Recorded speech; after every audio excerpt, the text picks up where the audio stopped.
الرحیم اللہ تبارک و تعالیٰ کے نام سے شروع جو بڑا مہربان اور نہایت رحم کرنے والا ہے۔ پیارے دوستو، جیسے جیسے عید کے دن نزدیک آتے ہیں مردے کیوں روتے ہیں اور یہ کیوں دعا کرتے ہیں کہ کاش کبھی بھی عید نہ آئے۔ عید کا دن خوشی اور مسرت کا دن ہوتا ہے۔ بسا اوقات خوشی میں مصروف ہو کر آخرت سے غفلت ہو جاتی ہے اور زیارت قبور سے آخرت یاد آتی ہے۔ اس لیے اگر کوئی شخص عید کے دن قبر کی زیارت کرے تو مناسب ہے، کچھ مذائقہ نہیں، لیکن اس کو لازم اور ضروری سمجھنا درست نہیں۔ نیز اگر کوئی شخص اس دن زیارت قبور نہ کرے تو اس پر طعن کرنا یا اس کو حقیر سمجھنا درست نہیں ہے۔ پیارے دوستو، عید کا دن نشاط و سرور، فرحت و خوشی کا دن ہے جو سال میں 2 مرتبہ حاصل ہوتا ہے۔ پہلی خوشی اس کی یہ ہے کہ رمضان شریف کا مبارک مہینہ آیا، اس میں خدا تعالیٰ کی رحمتوں اور نعمتوں کی بارش ہوئی۔ تم نے جی لگا کر مہینے بھر صبح سے شام تک اپنے آپ کو بھوکے پیاسے رکھا اور رات کو یاد الہی میں بسر کیا۔ اس کی خوشی میں رمضان المبارک کے ختم ہوتے ہی یکم شوال کا دن تمہارے لیے فرحت و خوشی کا دن مقرر کر دیا گیا اور اس دن کو عید الفطر کہتے ہیں۔ روایت میں آتا ہے کہ جب عید الفطر کا دن آتا ہے فرشتے راستوں پر کھڑے ہو جاتے ہیں اور آواز لگاتے ہیں، اے مسلمین کی جماعتوں، اپنے رب کریم کی طرف چلو، وہ تمہیں ایک اچھے کام کی توفیق دیتا ہے، پھر اس پر ثواب عظیم عطا فرماتا ہے۔ تمہیں رمضان المبارک کی راتوں میں نماز پڑھنے کا حکم دیا اور تم نے نماز پڑھی،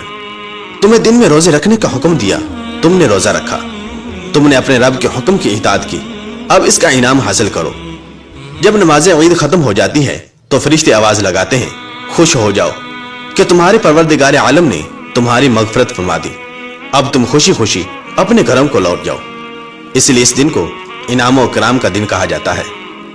اور جب نبی کریم صلی اللہ تعالی علیہ وسلم مکہ مکرمہ سے ہجرت کر کے مدینہ منورہ پہنچے تو اہل مدینہ سال میں 2 میلے کرتے تھے۔ جب حضور اقدس صلی اللہ تعالی علیہ وسلم نے دریافت فرمایا یہ کیا ہے، انہوں نے عرض کیا، یا رسول اللہ صلی اللہ تعالی علیہ وسلم، زمانہ جاہلیت میں ہم ان ایام میں خوشی مناتے تھے۔ حضور اقدس صلی اللہ تعالی علیہ وسلم نے ارشاد فرمایا،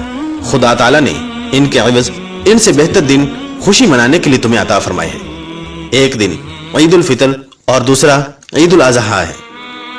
عید کے دن 2 رکعت نماز واجب ہے۔ جن لوگوں پر جمعہ کی نماز فرض ہے انہی پر عید کی نماز بھی واجب ہے، اور جو شرطیں جمعہ کی نماز کی ہیں وہی عید کی نماز کی ہیں، مگر عیدین میں نماز کا خطبہ نماز کے بعد پڑھا جاتا ہے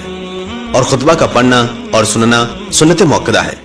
اور عید کی نماز کے لیے اذان اور تکبیر نہیں،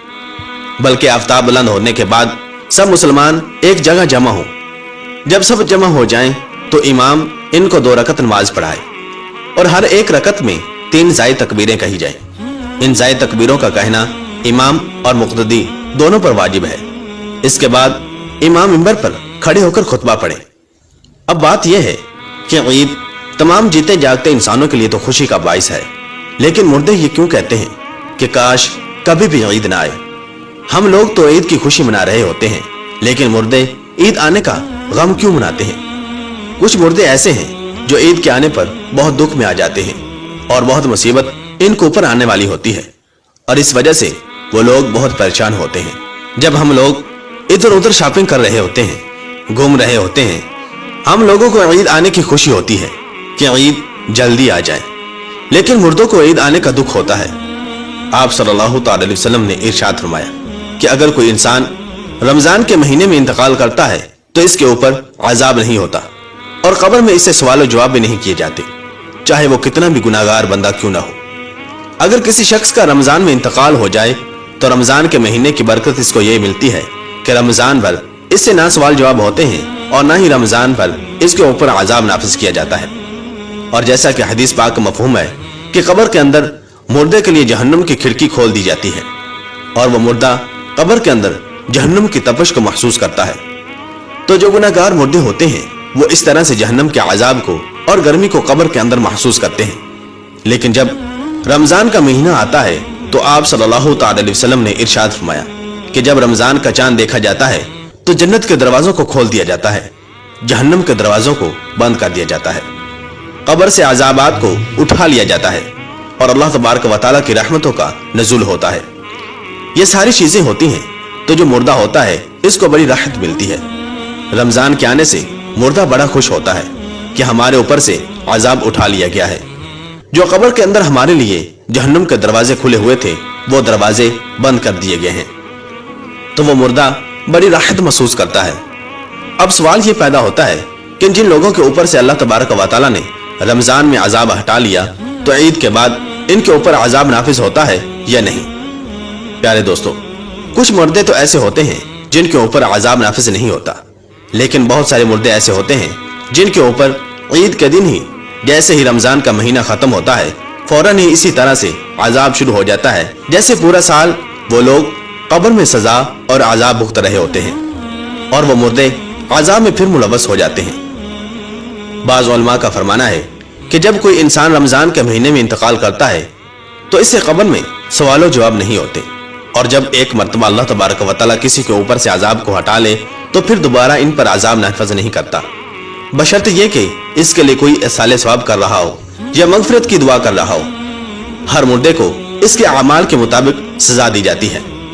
جو لوگ مسلمان ہوتے ہیں اور گناہ گار ہوتے ہیں تو اللہ تبارک و تعالیٰ ان کو ان کے گناہوں کی وجہ سے سزا دیتا ہے، اور جب اللہ تبارک و تعالیٰ چاہتا ہے تو ان کو معاف کر دیتا ہے اور رمضان میں ان سے عذاب ہٹا لیتا ہے،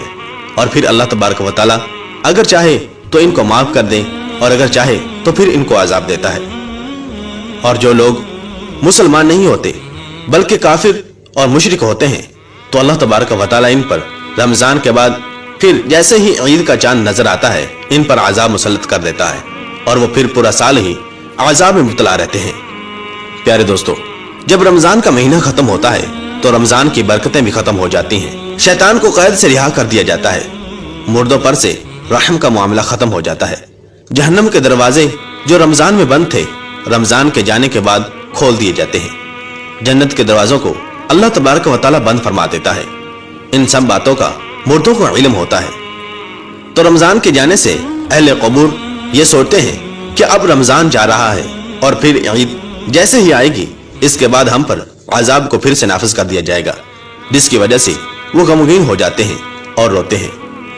رمضان بھر تو مرحومین کی عید ہوتی ہے کہ ان پر کوئی عذاب نہیں ہوتا۔ ہم لوگ رمضان کے آخری عشر میں جب اپنی مغفرت کی دعائیں اللہ رب العالمین سے کرتے ہیں تو پھر ہمیں اپنے مرحومین کے لیے بھی زیادہ سے زیادہ اصالہ ثواب کرنا چاہیے، اور صرف اپنے ہی مرحومین کے لیے نہیں بلکہ تمام مؤمنین، مؤمنات، مسلمین اور مسلمات کو یاد رکھنا چاہیے اور ان کے لیے بھی مغفرت کی دعا کرنی چاہیے اور ان کو بھی اصالہ ثواب کرنا چاہیے۔ اللہ تبارک و تعالیٰ سے دعا ہے کہ اللہ تبارک و تعالیٰ ہمیں نیک اعمال کرنے اور گناہوں سے بچنے کی توفیق عطا فرمائے اور ہمیں اپنے مرحومین کے لیے زیادہ سے زیادہ اصالہ ثواب کرنے اور ان کے لیے مغفرت کی دعا کرنے کی توفیق عطا فرمائے۔ آمین بجاہ نبی الامین صلی اللہ تعالی علیہ وسلم۔